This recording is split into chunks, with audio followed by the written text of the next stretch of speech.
What is going on, guys? Welcome back to another video. The UFC is back in Paris after a week off. We are back. This card looks fucking amazing. The main card is great. The prelims are great. Some sneaky fights. I think there's potential and we might see a lot of finishes. I love the main event. I love the co-main event. Timestamps are in the description, so if you're looking to hear what I have to say on a specific fight, you know what to do. Enjoy the intro.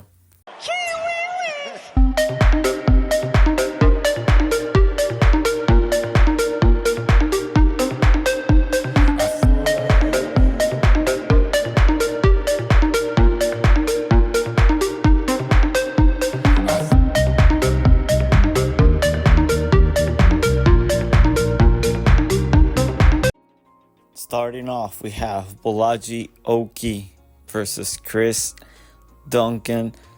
I think Bolaji Oki is the real deal. I've had my eyes on him. Pause. Since his performance on the Contender Series, I thought he looked like a fucking beast out there. Then on his debut, he cooked Kuamba. I don't know why people say that was a close fight. I mean, for me, honestly, the fact that was a split decision was crazy. I know, I thought he was going to look a lot better, obviously. But if that was a long time ago, he's young. He's still 20. He's just 28 years old. So there's, it's that age where fighters just show up better and better and better every time they step in the cage. He's a great striker, great jab, fights behind that jab, attacks the body very well, has a good hook. He's on a 9-fight winning streak. His only loss was on his pro debut. And now that I think of it, his performance on his UFC debut kind of makes sense. Maybe the lights got the better off him. So that's kind of worrisome here because this is the first time he's fighting in front of a big crowd. Obviously in the UFC. So, I mean, that's something you should keep an eye out for. But this guy here has more power, better athlete. He's stronger, he's younger, faster, more durable. Duncan's kicks could be a problem because of Oki's stance. And, his fighting style. He fights behind that jab a lot. Has a very wide stance. Very boxing heavy stance. But Chris Duncan, man, he's chinny. He always gets hurt. He's very tough. And I mean, Chris Duncan, he just fights. He wants a brawl, and he will make this fight a brawl. And he will lose because of it. I think if Chris Duncan decides to just go out there and wrestle, I think he has a much better chance. Because he has more experience than Oki. Quite honestly, he's the better grappler and wrestler. Has very good kicks. He's a good striker as well. Tight boxing. But this guy doesn't know what defense is on any level. He uses his chin to stop punches. This guy fought twice in the Contender Series. The Slava Claus beat him the first time. He came back and finished Charlie Campbell. So, I mean, whenever you try to do MMA math, it never, pans out the way you're. MMA doesn't make sense. But overall, Chris Duncan, I think, is very good. I just think Oki is a legit prospect. I think he wins this. I think this goes the distance. I think Chris Duncan is, he's very tough. He'll take a beating. I think this fight is a lot closer than it looks because I can guarantee you Chris Duncan's face will be all blooded up by the end of it. But I'm going with Bolaji Oki by decision, probably a 30-27. Very easy decision here. Next up, Nora Wonder Cornolle versus Jacqueline Cavalcanti. Cornolle, local girl, striker. She's quite big, but honestly, she looks soft. I fucking hate this division so much, man. On her previous UFC debut, they gifted her a win. She robbed Edwards of a win. And honestly, you're crazy if you're laying this number on a WMMA fight, especially at this division versus a local girl that's already been on the side of a questionable decision at best. Cornolle's a kickboxer. She's very aggro, leaves her chin up in the air always. Terrible wrestler. She'll throw the sink at you. But you have to give it to her. She already won her last fight as a bigger underdog than this versus a worse matchup. She's a similar fighter to Nunes. The girl Cavalcanti just beat. You obviously remember Jousset Nunes. And actually, believe it or not, this is a rematch. They fought years ago. Cavalcanti had her on skates multiple times. Cavalcanti is taking this on 2 weeks notice. She's tall and big, lengthy for the division, so she's fighting across the world. Well, not really, because she's from Portugal. But 2 weight cuts. This early, honestly, they're not making weight. They're probably, agree for a cash or something, because, these bitches in this division are fat and lazy. Just get rid of this division. Honestly, open up 145 again. You hear me say it again and again and again, but honestly, nobody cares about this division. If these fat cows don't want to cut weight, let them fight at 145. Make this at 165. See who shows up the heaviest and the fattest. Who cares? Nobody's watching this shit anyways. So I'm going with Cornolle by robbery here. Next up, we go to the flyweight division, where a rematch between two countries that's been brewing for 400 years after La Conquista. Spain versus Mexico. Daniel Barez versus Victor Altamirano. Both of these guys shared losses to Carlos Hernandez.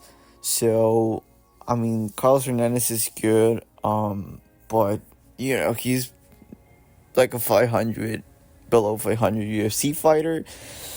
Daniel Barez, I love Daniel Barez, man. I think he's solid everywhere. He's very good everywhere. He does everything right. But my fear is Altamirano can make a similar fight, can replicate what Carlos Hernandez did. Altamirano is just pure chaos, He's not a very good wrestler, has good jiu-jitsu, he plays jiu-jitsu sometimes. He's very active on bottom. And, he may catch him. Because we know Daniel Barez, he's a very good wrestler. He's big, he's a big flyweight. I know he's not very tall. Altamirano's taller here and will have a reach advantage as well. But Barez is big. He could be a bantamweight easily, while Altamirano, he's so skinny. Barez is very strong, great wrestling, has great cardio. I've heard people talk about Barez gassing out versus Filo. He had Filo almost done. He was about to finish Jael Filo, and that guy is a legit ranked top 15 fighter in the division. I believe that. But he took that fight on very short notice. Didn't have a full camp. He changed gyms. He's at a much bigger and better gym now. He's a much better striker here. He has great hands, good volume, throws good kicks, has great cardio, will push an insane pace. This will probably be a barn burner fight, a lot of scrambles. He does a lot of body work. He's very good. He is very good. I'm surprised at this line. I think it's Altamirano minus 120 last time I checked. That's insane. And this guy doesn't make too many mistakes. He doesn't get tired. He's a dog. As long as he doesn't get tangled in a triangle or something, I think he's winning this fairly easily. Because Altamirano, he won't fuck off. He's a very annoying fighter. He's very, weird. He's not very good. He'll try to take you down, but he's not a good wrestler.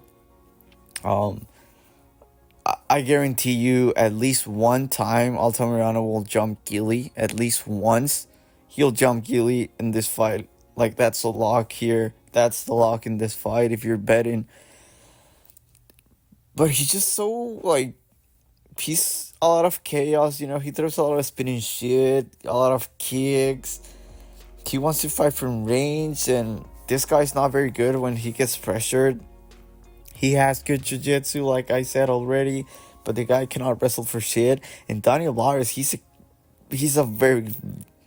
a great wrestler. He times his shots perfectly. He's strong, has good top game. I like Daniel Barez a lot here. I'm going with him. It honestly wouldn't surprise me if he finishes Altamirano early. I don't think he's gassing out this time. No adrenaline dump this time. He's the local guy. I'm going with Daniel Barez here by decision. And honestly, it wouldn't surprise me if we see a finish here, even for a flyweight and in the early prelims. That's the only reason I'm not picking a finish. Final round. The judges' scorecards and the result is in the hand. Yes, sir, you heard that right. Get ready for the tour, because I'm going with Eileen Perez here. I think she's winning this fight pretty easily. For as dumb as she is, she's actually a good, solid WMMA fighter. And she has improved a lot since her debut. Honestly, you could give her credit for that. And I think when she's in the cage, I think it shows. You can really tell she wants to be more than a girl that just shakes her ass. Although she loves shaking that thing, we know that. But I don't think she has a very high ceiling. But I love what the UFC is doing with her. Just keep her fighting cans with a favorable matchup, so she can twerk, after she wins. And that's what the fans want to see. That's what she wants to do. She has questionable IQ. This is takedowns galore here. Just takedowns. She just wants to wrestle her ass off. No pun intended. Her hands have improved. She throws bombs. She has some decent pop to close distance. Her build, honestly, it's perfect for her. She's 5'5". She's fat. She's 135. I think she should be fighting at flyweight. But it's just top control. She doesn't know any submissions. She has some ground and pound. But this is a setup fight. Because Daria's takedown defense is ass. She's a very good athlete, a very strong girl. She's bigger, better hands. But she's a high volume striker, a lot of jabs and straight shots. People will want you to believe she's the next fucking Valentina Shevchenko. She's not. She's not very good. Her striking, I agree that's, it doesn't take, a fucking genius to realize that that's her best part of her game. But her striking is not good. She's not a good fighter. She has zero takedown defense. She's awful on the floor. Again, it wouldn't surprise me if Eileen Perez finishes her. I could see that. And that's a big if, can stop the takedowns, she could maybe piece Eileen Perez up. from distance, from range, because Eileen Perez is, very like small and compact. But like, honestly, I mean, you're crazy if you're betting this fight. Maybe put Perez in a parlay or two, but just enjoy the Octagon show, the post-fight show. That's all we can hope for here. Eileen Perez by decision.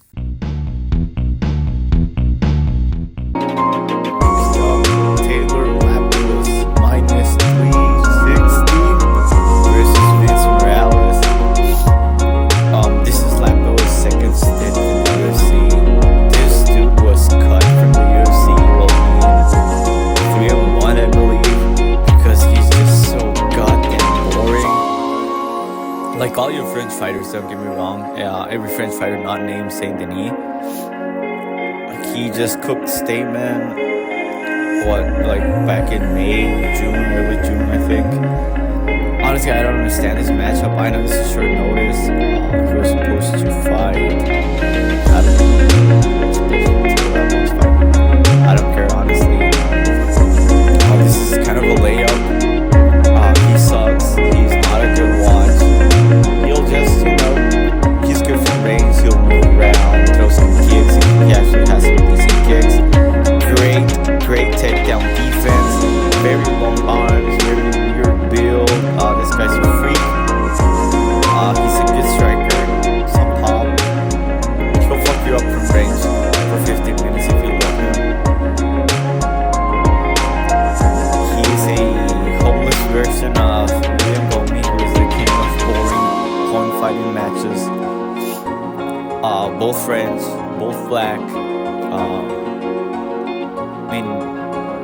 Honestly, the only way I see this fight go is Vince Morales shooting for takedowns. Taylor Lapilus stuffing them, land some good shots on the feet, and that's the end of the round. Then second round again, Morales shoots for takedowns, can't get them. Lapilus pieces him up, like, I have to put air quotes on that. Vince Morales is a good wrestler. I just don't see how he gets the takedowns here. Taylor Lapilus' defense is insane. He even looked good versus Farid. Like, I know he beat him, but Farid usually cooks you. He does his thing. He had a hard time versus Lapilus. Morales, I know he looked a lot better after getting cut from the UFC.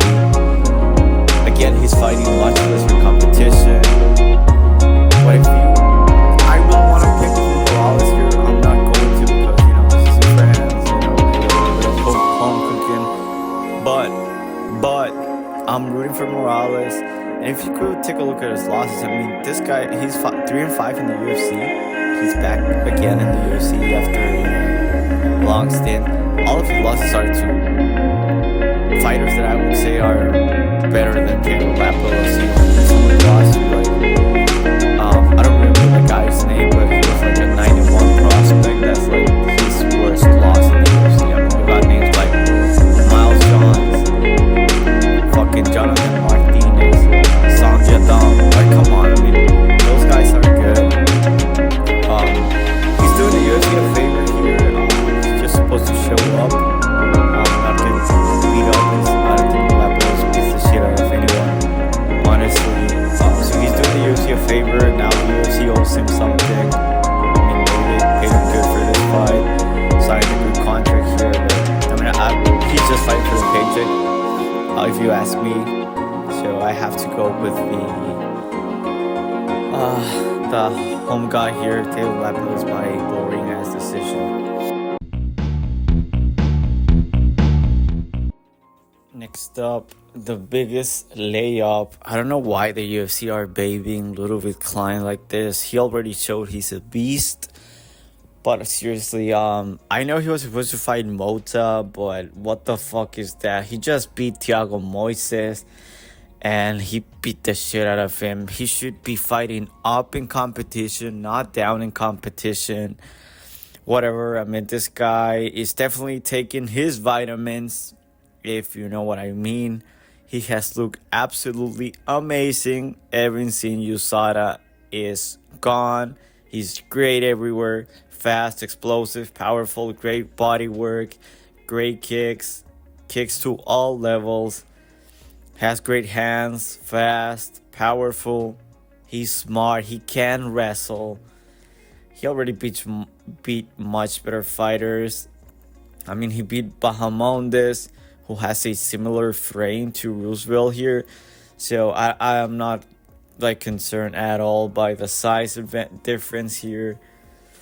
Bill Klein by whenever he wants. Roosevelt here, Roberts, he's just fighting for a paycheck. Honestly, he's huge for the weight class. Short notice.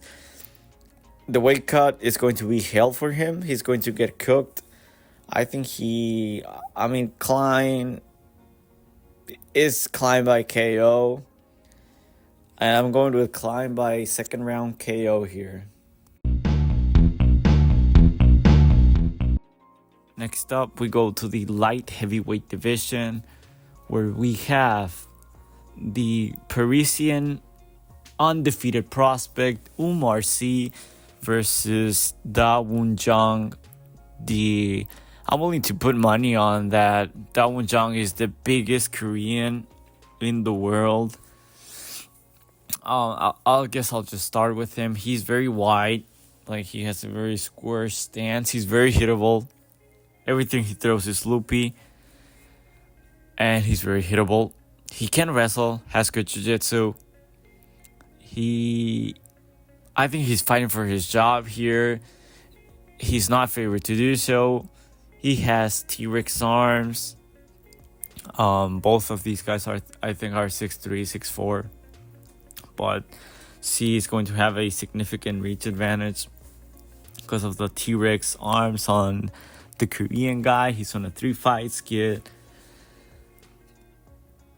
And honestly, if your bread and butter is grappling and you get tapped out by Carlos Ulberg, how good are you? Honestly, I get that it was a club and sub. I'm obviously joking, so it's not the same.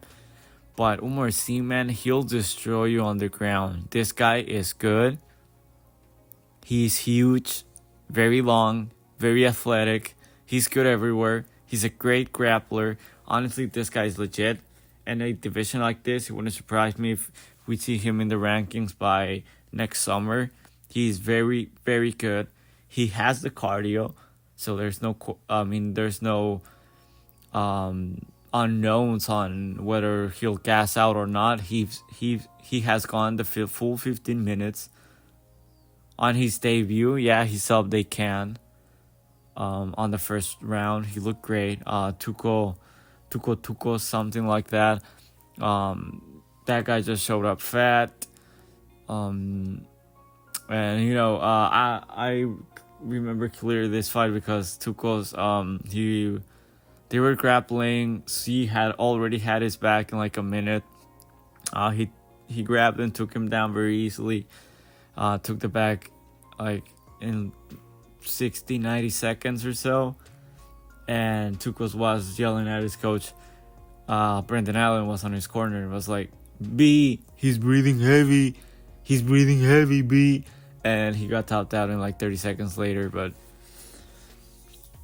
honestly, the only concern here for Umar Sy is that he is undefeated. And I hate backing undefeated prospects because I think once they get in the cage, they're worried about losing their serial, their pretty record. I love and besides, they think they're perfect, they think they're so good, they don't really need to work on their game because they undefeated, But, I mean, at the end of the day, he's a better boxer, better grappler, has great top game, he's mean on the ground, has good control, can lay the ground and pound or take the back and submit you. I think he's going to choke him out in the first round, take the back pretty easily. Rear naked choke in the first round for Umar Sy here. Next up, staying in the 205 division, Jan the Hulk Cutelaba versus Ivan Erslan, making his UFC debut. A lot of hype. This is the first Croatian in the UFC in like a decade or so. He is very exciting. He's very fun to watch. He has power. This man has power. Okay, he has decent striking for the division. Like he's good, which is rare. For these heavier weight classes, if he lands, that's it. He has a big overhand right. If he lands it, it's big. It's night for young Cutelaba here. I don't think him winning it's too crazy. The odds agree with my belief here. He's KO or bust here versus a much more skilled fighter. Makes sense to pick Cutelaba here. A lot more experience. Great, very good wrestler. He's fought the higher level of competition by far. He is younger, and this is a good bounce back spot for him. He's on a terrible run. Cutelaba he's 1-4 his last 5. He is small. Like, I don't think he's very good. He's a great watch. Nonetheless, this fight is going to be great. This is a great featured prelim fight. Honestly, they did a very good job. He's a very good wrestler for the division again, where everybody just flat out sucks, and he has to build for that. Being like short for 205. He's 6'1". He's probably like 6 foot. He has a mean ground and pound, and honestly, he would just go out and wrestle for days in this matchup. Maybe even find a finish on the ground. But this is young Cutelaba we're talking about here. This man, he's always supposed to be, the better wrestler in every single one of his fights. And he goes for the takedown. They're on the ground. And somehow, some way, this man always finds himself on bottom position, like 80% of the time. If it doesn't end up on bottom, somebody somehow, some way again, they have their back. I mean, it's crazy. I don't know if he sucks and we think he's good, or he just has bad luck. But there's no way you can trust him. I feel like a lot of people are going to have Cutelaba in their parlays because he's who this guy is. You've seen him a lot. He has the experience. He's the veteran here, and he's younger. And you're not paying anything. I think he's like minus 120 or so.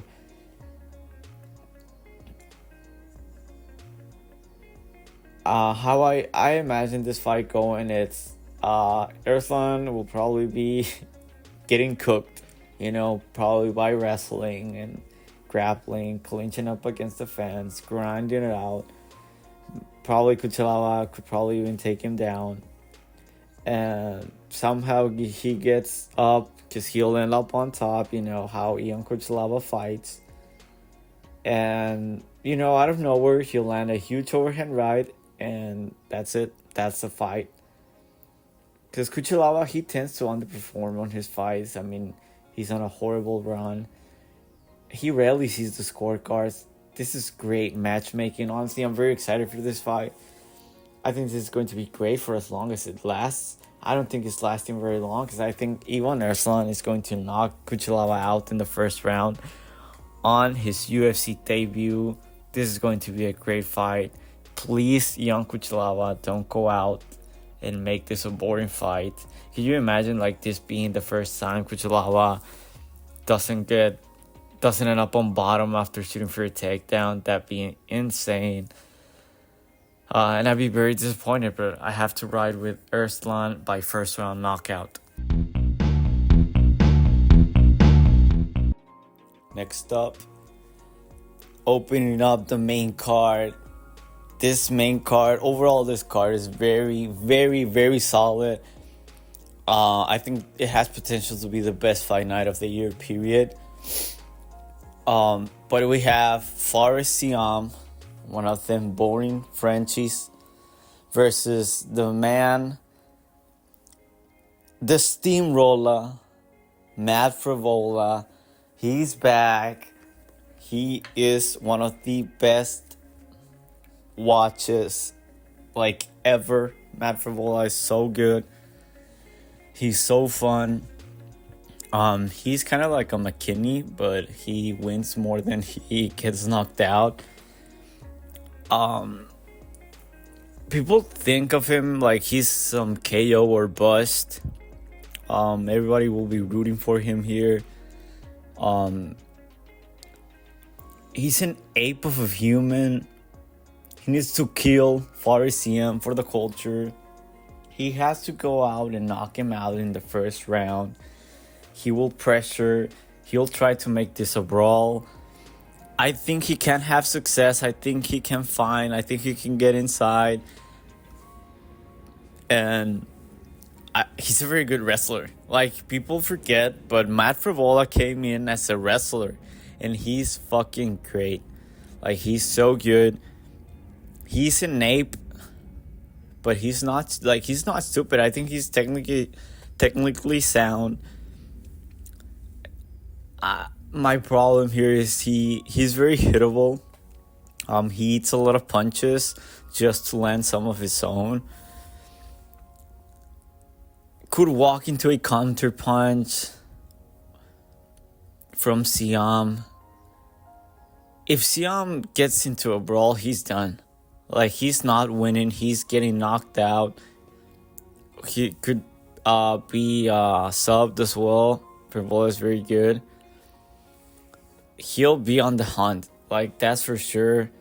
And if Frevola catches him, he's done. This dude knocked out Drew fucking Dober. You know how fucking hard that is? Look at what John Silva did. The man didn't even knock... Right? If I remember correctly, John Silva couldn't knock them down. Like, he didn't score a single knockdown. And he was doing some damage. He literally put on the work on him. Frevola has serious power, man. Everybody loves a Frevola fight. Somebody's getting KO'd here, and it's not going to be Frevola, okay? I get that Ziam is much bigger. He's longer, taller, younger. He has more experience, which is crazy. But he's a boring ass fighter. Nobody likes him. Point fighter, like jabs from range. That's all he does. That's all he'll try to do. It's hard to hit him, kind of like Lapilus and Gomis. He'll try to cook you from range. But as soon as Frevola gets in his face, I think he's done. Like, he's a good grappler. We've seen him. But he has no chance against Frevola here. I don't get this line. Both of these guys lost to Terrence McKinney. They both got McKinneyed. But, Matt Frevola can't replicate McKinney. He's much better than McKinney. So, I'm going with Matt Frevola here. I know that Perez has good kicks, flying knees, and he's a very good striker. His takedown defense is not as good as Gomis or Lapilus. So I think of the three, he's the most likely to lose here. I'm going with my heart. Everybody wants Frevola to win by KO. Everybody wants Frevola to kill. If Ziam dies, I think everybody would be happy. And I hope he does, because he needs to go. He doesn't belong in the UFC. He's just your typical European kickboxer that just occupying a space on the roster for somebody that could be much more exciting. On a stacked division, we don't need the Ziam of the world in the UFC. So Matt Frevola is going to knock his ass out. I think he does it in the first round. I really think he can, just get it over inside the first 5 minutes. So I'm going with Frevola by first round knockout. I hope I'm right. Next up, at the featherweight division, we have the last pirate, Morgan Charriere, versus Gabriel Miranda, the guy with the coolest mustache in the UFC.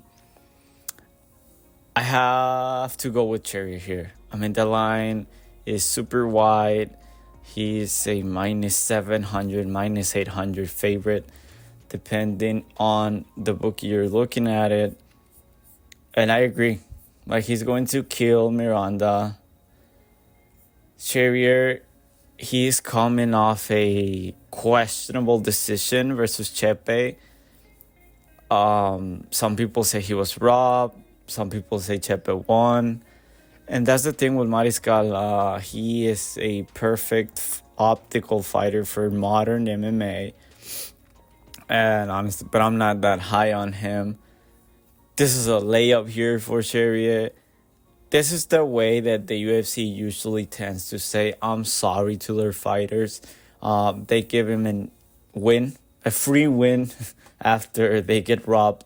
If they like you, of course, in front of your home crowd, on the main card. This is set up for a finish here. Charriere is a legit, very, very, very good prospect. Like, I know his record is ugly as fuck. Like, he has a disgusting record to look at it. But hey, it's the same thing with Diego Lopez. I'm not saying he's Diego Lopez, okay? But he's great everywhere. Great striker, good grappler. Should be able to hold his own if this hits the mat. I think this is a KO for him. He has great kicks, good body work. He's very fast, muscle twitch athletic. He's super good. Good takedown defense, like very, very good. I think he could make some noise for sure in this division. I like him a lot. He had some close fights versus Paul Hughes and Jordan Vucenic, they're the best fighters outside of the UFC at this division, at this weight class. They're probably top 25, like immediately top 25 in the UFC. Vucenic is probably top 15. And he had a very good fight with them. He arguably won against Mariscal, who's on a run.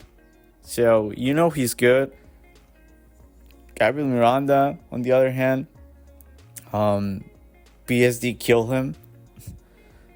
He died that night. He's a good wrestler, good takedowns. He can find the submission. He's an okay striker. He throws everything straight, so no loopy punches. This guy will play jiu-jitsu on his back too much. He's not a fighter, if you know what I mean. There is quit in him. He doesn't like to get hit. He's a jiu-jitsu guy. At the end of the day, I don't like to back those guys. Honestly, I hate that they're in MMA. Like, if you don't like to get hit, just stay in jiu-jitsu. I guess they like the MMA money, because if you thought there was no money in MMA, there's literally zero money to be made in jiu-jitsu. But if he doesn't get the sub in round one, he's done. He'll quit. He'll find his way out. And yeah, it's sub or bust for him. I think he'll find a way out. And I think Charriere gets the second round knockout. Easy win for him in front of his home crowd.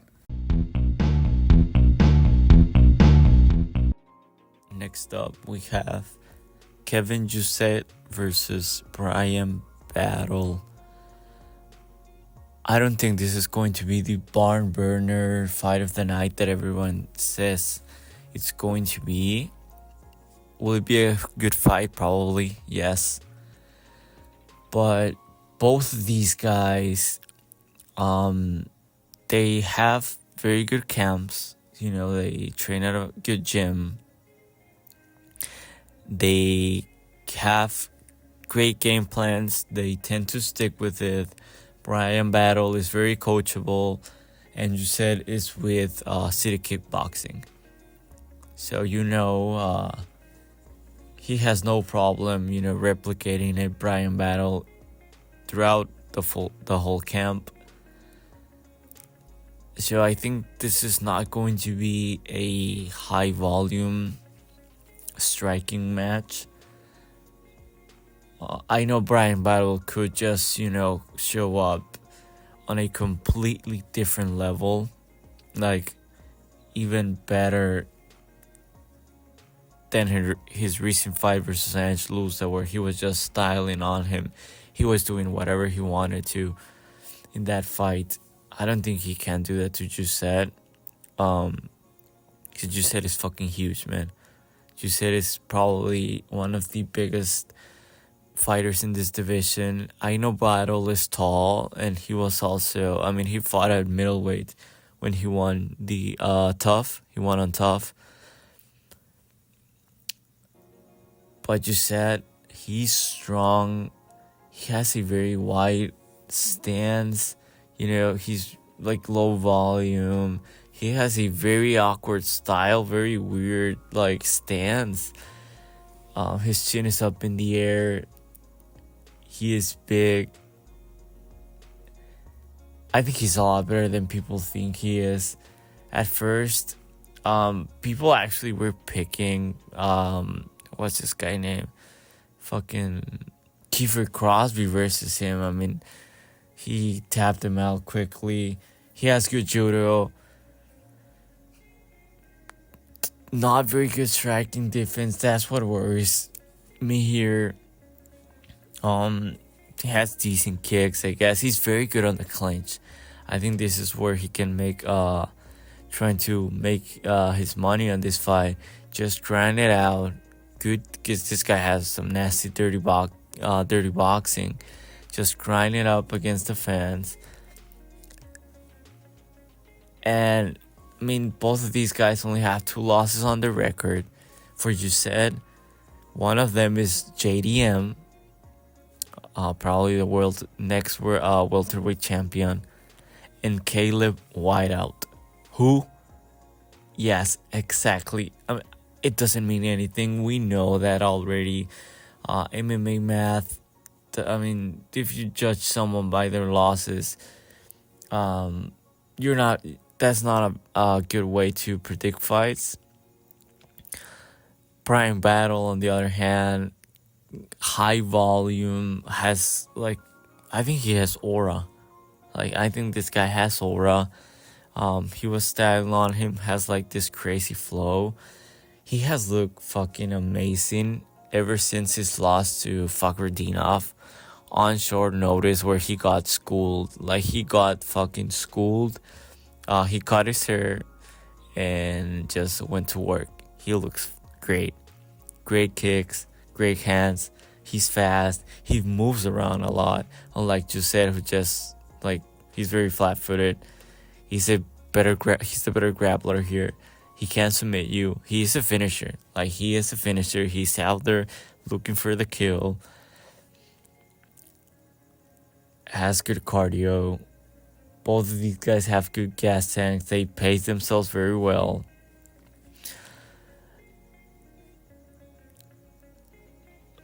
Now that I'm talking about it, I already have a bet on Kevin Jousset. You'll see it on the bet segment coming up here after the co-main event. But talking about it now and, remembering the tape, and I kind of want to change my pick to Bryan Battle here. My only problem is everybody is on him, Everybody lost Bryan Battle this week on this spot, and he's not even a minus 200 favorite. I would think that the books would have put this line at minus 200. I know this line has come. It was higher, I believe.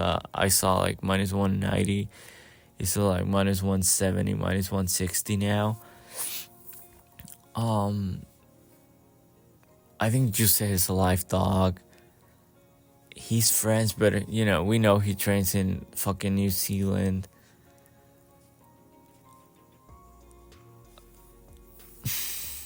This is very hard. I guess for the sake of the video, and I don't, contradict myself here, I'm going with Jousset by decision. This fight is going the distance. I don't see anybody of these guys finishing each other. Honestly, would surprise me a lot. This is going the distance. It has the potential to be fight of the night. I just don't. I don't think we get there. If anything, I think people will be disappointed by this fight. That's why I'm going with Kevin Jousset here.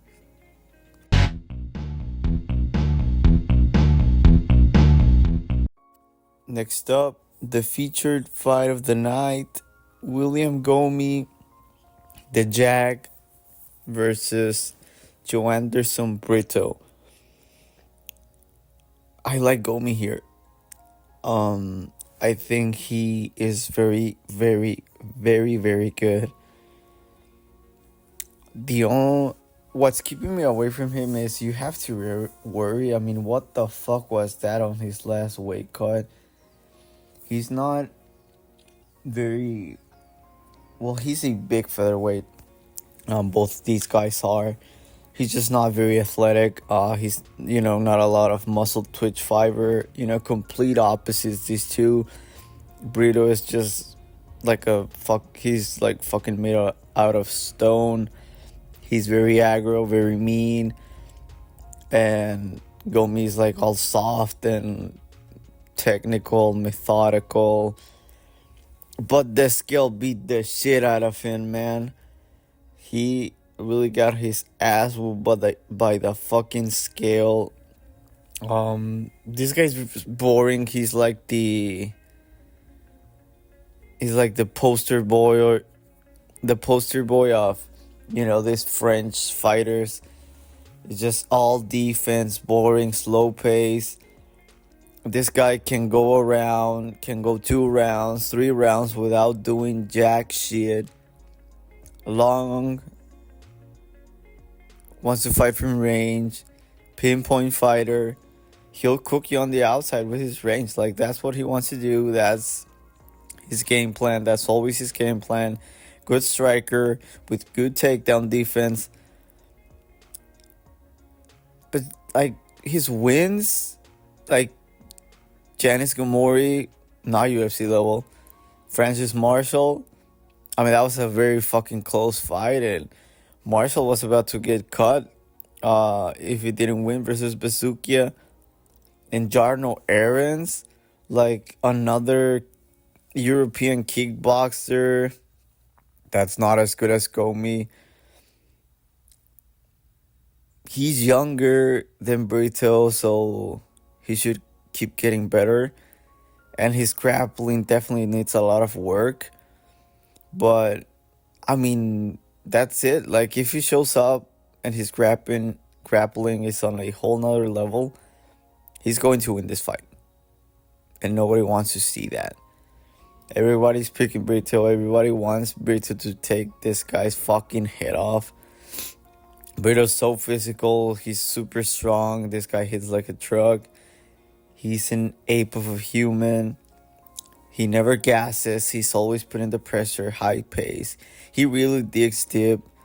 I really like fucking Brito. He's good. Great jiu-jitsu. Can't take you down. And he'll hold you there. This guy has the touch of death. And he's beating good fighters, man. He's not fighting cans. And he finishes them. He murders people. He hits so fucking hard. Could this look like the fucking Jack Shore fight? Maybe. I think Gomis is more technical. He's better than Shore. More athletic. Definitely more athletic than Shore. Shore is kind of... He's even softer than... I think Jack Shore should fight at 135. But Gomis' defense is on a whole nother level, man. He absorbs 2 strikes per minute. That's significant, obviously. But Brito is the better grappler. He's a very good wrestler. He's better wrestler. Better jiu-jitsu. If he takes Gomis down, it's over. It's fucking over, bro. If he manages to take William Gomis down, it's wraps. He's going to ground and pound the shit out of him. We know he doesn't like to get hit, so he'll probably give up the back and get choked out. And we saw what Brito did to JSP. He put all the fucking ninja choke, so we know this guy's jiu-jitsu is good. He on his fight versus Diego Lopez, which he beat, by the way. He also beat Chepe Mariscal way back when. But on his fight with Diego Lopez, this guy was not afraid to go on the floor with a guy with the credentials, jiu-jitsu credentials, as Diego Lopez. He was not afraid. So I want to pick William Gomis because I think this is going to be... He's going to frustrate, make it very, very hard on Brito. So I'm going with my heart here. I want to see William Gomis die. Everybody wants to see this guy die. If Brito kills him in the cage, I don't think anybody would have a problem other than William's mother. So I think this is a takedown, beat the shit out of you. I don't like to get hit. I'll give up the back and get sub. I'm going with Jonderson Brito by second round submission here. Next up, we have our co-main event. What probably is a title eliminator fight between Nasruddin Imavov, the Russian sniper, versus all-in Brendan Allen. What a co-main event. I mean, this is your typical Apex fight night headliner. I'm glad this is here. These two deserve a fucking crowd like Brendan Allen. I think that's why he's so underrated, because he's always fighting in the Apex. I think these two have headlined their past two fights in the Apex, and now they're the co-main event. I'm not saying they should be the main event. No way. Moicano and BSD is a much better fight. I don't care that there's no... whoever wins that fight is not getting a title shot. Whoever wins this fight is most likely getting a title shot. But I guess I'll just start with Nasruddin Imavov here, because we know what we're getting with him. Brendan Allen is the wild card here, especially if you're a betting man. But Imavov, he's fucking good, man. He is a fucking beast. They don't call him the Russian sniper just because. Okay, this is one of those nicknames that makes fucking sense. He's a phenomenal striker. If EC wasn't in this division, I'd say he's the best striker by far. He's strong, good, not good cardio. This is a 3-rounder. So the cardio, I don't think is going to be an issue, because if he knows he's got only 3 rounds, he can empty the gas tank, no problem. But with Imavov, I think on those 5-rounders, I think he folds. I don't think he has that bad of a cardio. I think it's more of a mental thing with him, because he looked a lot better versus Cannonier. But that's a 40-year-old man coming off a 1-year MCL surgery, right? On a 1-year layoff. Versus Dolitsi, as bad as Roman is, he sucks. Imavov had some great moments, bro.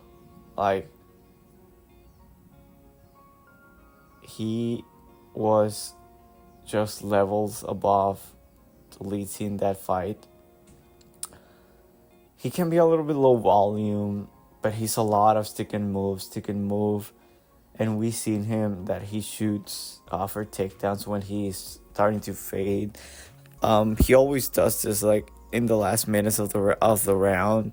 If he's feeling kind of tired, he shoots. Or in the middle of the round after some if the first 2 minutes were like high pace, very intense striking or grappling, he'll get tired, but then he gets his gas tank back in between rounds. And I don't think he'll be able to get away with, just like shooting. I know he's a very underrated wrestler. He's very strong and he has great control, great top game. If he's on top, it's very hard to get back up or to reverse position. But this line is a little bit too wide for my liking. Nasruddin Imavov, watching this video here, he's a fucking great striker. He's so good. I know people give him shit about his the stoppage versus Cannoneer. He was on his way to winning that fight. He probably would have not finished him. I think he finishes him. Herzog, Cannoneer was done. We saw what happened with Bohalo on his next fight. I think Cannoneer was on his way out, and Herzog stepped in a little bit early, but I don't think it would have changed the outcome. And Imavov, if Brendan Allen just decides to strike with him, Imavov is going to cook him. And that's the problem with Brendan Allen. I think he's a head case. He always takes the hardest path to victory. And he's kind of like a Lupica Denis, where he makes 2 to 3 dumb, stupid decisions. To this point, it hasn't cost him much. He's on an 8-fight winning streak. So that just shows you how dumb he is, but also how good this guy is. His skill set, I've said it many times, he could be world champion. Can you imagine if this guy, came with a game plan, stick to it? If you're facing him over, just wrestle, grapple, you beat him easily. I think he could be the champion easily, but it's just those mental mistakes. He's a head case. So you just never know. You're standing in the middle of the fucking cage trading bombs with Curtis. He had him on skates multiple times. You were having success wrestling, and you just stop and it's a dicks out on the table type fight. If he does this again versus Imavov, he's getting cooked. Imavov is so good. On paper, Imavov is miles ahead on the striking, but also Allen is so good. He's a very underrated wrestler and grappler. I think he can find success if he sticks to it.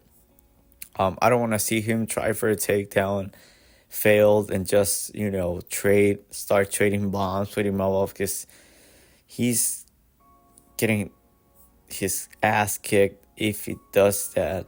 Then also you have this beef with Marvin Vettori. I think he has gotten a little bit too far. Vettori's from Italy, so that's a 2 hour, that's 2 hours from Perez. Can you imagine Vettori just sitting there front row, antagonizing, playing mind games, trying to get in Brendan Allen's head, and it gets to him? That could also be a factor, because I think all Brendan Allen does is talk about fucking Marvin Vettori. I don't know if he has a man crush on him, but I don't know what Marvin Vettori said to him. I don't know what Brendan Allen said to Vettori, but this has gotten a little bit too far. Vettori has had the chance to settle this in the case, but they have not been able to fight. I think now the boat has sailed past Vettori. Brendan Allen is pretty much fighting for a title shot now. And I'm all in here in this fight. I think Brendan Allen gets it done, wins this by decision. I think he could have some success, maybe a couple moments on the feet, But if he sticks to his grappling, he'll definitely have the better moments there. And on the scorecards, who knows? I mean, it's a toss-up. You're crazy if you're putting Imavov in your parlays, honestly. I think the line's too wide. If anything, you're taking a flyer on Brendan Allen here.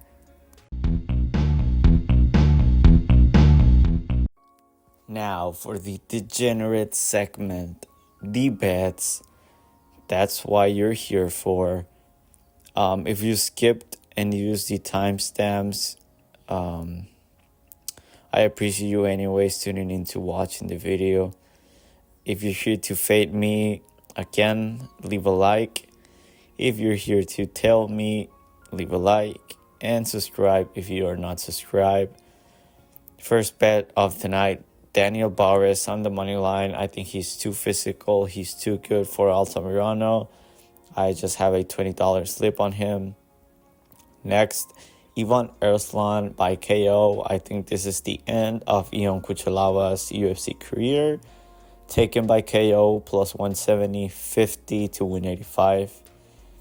Kevin Jousset. A lot of people are on Brian Battle. He's got a lot of hype.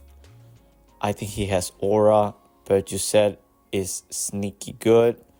I think he can make this a very sneaky match. This fight is going the distance. I'm taking Jousset on the money line, plus 140, 30 to win 42. Next, I'm all in on Brendan Allen. Not really, because I only have a $50 bet on him. On the money line, plus 180. You could get greedy and take him by finish. Finish only if it goes to scorecards. It's a push. But I got a $50 bet on him to win $90 at plus 180. And finally, my biggest bet of the night. As you can see, I limited myself to just $500 for this week because I got my ass whooped on 306. I'm still financially recovering from that. So my best bet here, a 3-leg French parlay. The undefeated prospect Umar C. Parlay that with Morgan Charriere. I think that's a layup, easy win for him. And to wrap it up, last leg, BSD on the money line. Combine all those three together for a minus 112 bet, almost at a pick and price. I have $350 to win a little over $300. So those are my bets for this week. Let me know in the comment section down below what's your favorite bet for this weekend. I would love to hear where you're putting your money where your mouth is. And last but not least, our main event of the evening. I'm so excited for this fight. Honestly, Moicano, we know all about him. He's like the ultimate veteran. He looks like he's 60 years old, but he's only 35. So he's not too old for this lightweight division. Money Moicano. And that's what I fear here. I think he's just fighting for the paycheck. I mean, he's going to get paid. That's for sure on this card. He's the headliner. It's on Perez. And I think he's just fighting for a paycheck to get his name out there. I don't think he wants to get hurt. And saying Denis, he is a violent man. He's an ape. He's just violent. I don't think mean. I think saying that he's mean is undercutting him. He's violent, okay? This guy wants to kill you out there. We know all about it, the special forces, and this guy's a killer. Like, he's killed people. Has a great chin. This man won't die. I know Poirier knocked him out, but Poirier's a fucking great boxer. Plus, he had staff. At the end of that first round, he was already dead. Like, he was gassed. But he cooked Dustin Poirier. Like, he was mauling him. I know he emptied the gas tank, but he had staff. I mean, what could the man do? He has elite grappling. His striking, I don't think his striking is that good. He just throws everything hard. He wants to murder you. This guy has aura. He'll be stronger, faster. He's younger, has more power, has the better chin. This man will break your fucking arms just with that back kick of his. I don't think Moicano wants to get hurt. He's been in too many wars. He always gets hurt. His chin is compromised at best at this point. And with Saint Denis, he's a grinder. He'll just pressure you. He'll never stop moving forward. He'll push you around, drag you to the mat. He's very strong. He's huge. He's not very technical, and I never want to see Saint Denis getting too technical or trying to do the right thing, because that's not what he is. Okay, if this fight starts and we see a completely Saint Denis, I'm live betting Moicano right there, because that parlay is busted.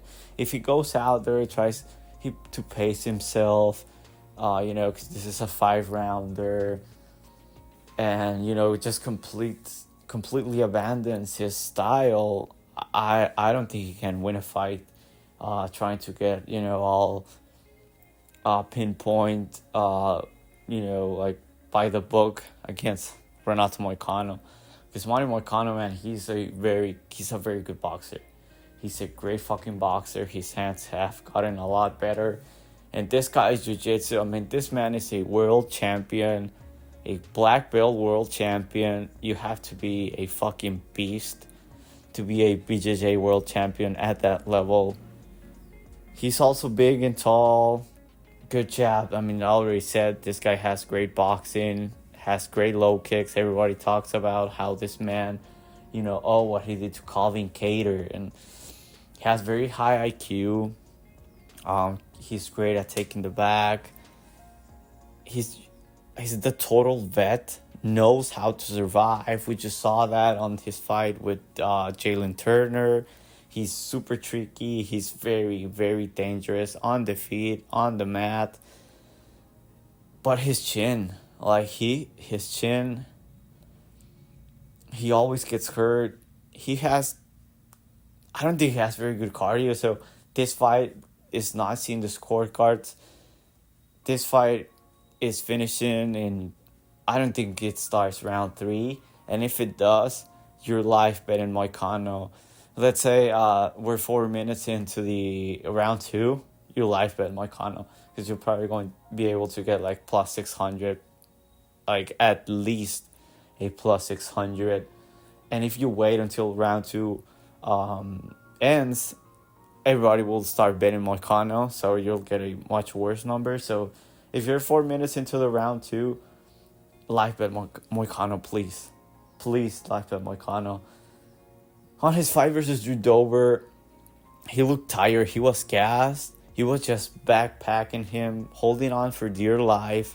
He did good on the feet, but he was like, if Drew Dober stuffs a takedown in that last round, he's losing that fight. And Drew Dober, I don't think he's very good. He's good, but he's not ranked like a Saint Denis type fighter. But again, the fucking experience Moicano has, the losses he has on his record. I mean, he's losing to the cream of the crop. He's saying they need that. I don't know, but also Moicano's not on his prime anymore. Saint Denis 28, so he's not even on his physical prime yet, which is crazy. We saw this man debuted on the UFC versus Zhelznykova.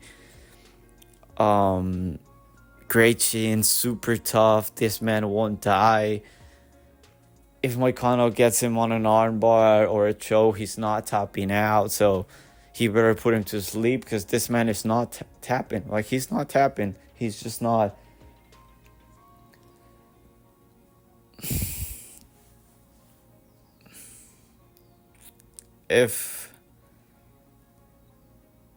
When with Moicano, I already said he's just here for the paycheck.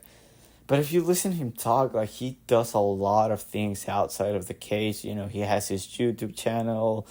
He's doing a lot of things outside the cage. I think this is just a side hustle. So I question whether he's down for a brawl. Like, I don't question his heart. I think he's very tough.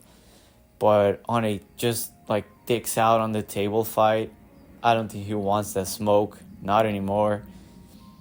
I think he wants to come out with 0 to very low damage absorbed as possible. So, I mean, if Saint Denis just goes out there and throws the kitchen sink at him, Moicano's folding. Like, he's not.